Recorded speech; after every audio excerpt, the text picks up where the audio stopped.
Hi friends, இன்றைக்கி நம்ம எதை பற்றி பார்க்க போகிறோம்னா பிஐடி கண்ட்ரோலர்ஸில் எதுக்கு லோ பாஸ் ஃபில்டர் யூஸ் பண்ணுன்றதை பார்க்க போகிறோம். ஓகேவா?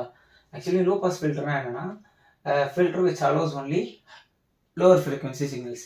Lower frequency signals in the sense நம்மளுக்கு தேவையான எசென்ஷியலான சிக்னல்ஸ். ஓகேவா? இப்போது ஃபார் எக்ஸாம்பிள் ஒரு சென்சார்லேருந்து ஒரு டேட்டா கிடைக்குதுன்னு வைங்க, அது வந்து ஒரு ஃபிக்ஸட் ஃப்ரீக்வன்சிக்குள்ளே தான் கிடைக்கும். ஓகேவா? நம்மளுக்கு தெரிஞ்ச வரைக்கும். ஸோ சம்டைம்ஸ் வந்து என்ன ஆகும்னா அதுலேருந்து ஒரு அன்ஸ்டெபிலிட்டினால என்விரான்மெண்டல் ஸ்டெபிலிட்டினால ஃப்ரீக்வன்சி வந்து ஷூட்டப் ஆகும்.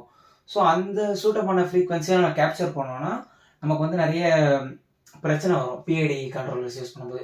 ஸோ அதெல்லாம் அவாய்ட் பண்ணுறதுக்காக தான் நம்ம லோ பாஸ் ஃபில்டர் யூஸ் பண்ணுறோம். Actually low pass filter use பண்ணாமல் இருந்தோம்னா நம்மளுக்கு நம்ம பிஐடி கண்ட்ரோலரே வந்து அன்ஸ்டேபிள் ஆகிறதுக்கு நிறைய சான்சஸ் இருக்குது.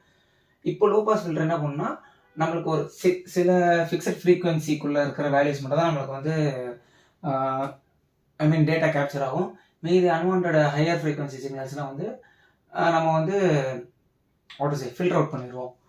ஸோ இப்போ வந்து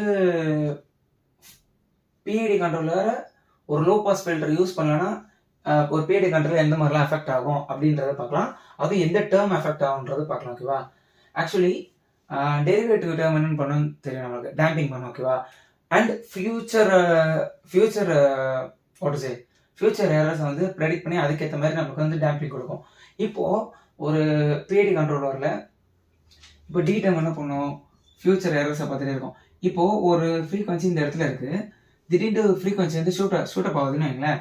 ஸோ அப்படின்னு பார்த்தீங்கன்னா இதோட ஏரர் வந்து ரொம்ப அதிகமாக இருக்கும்.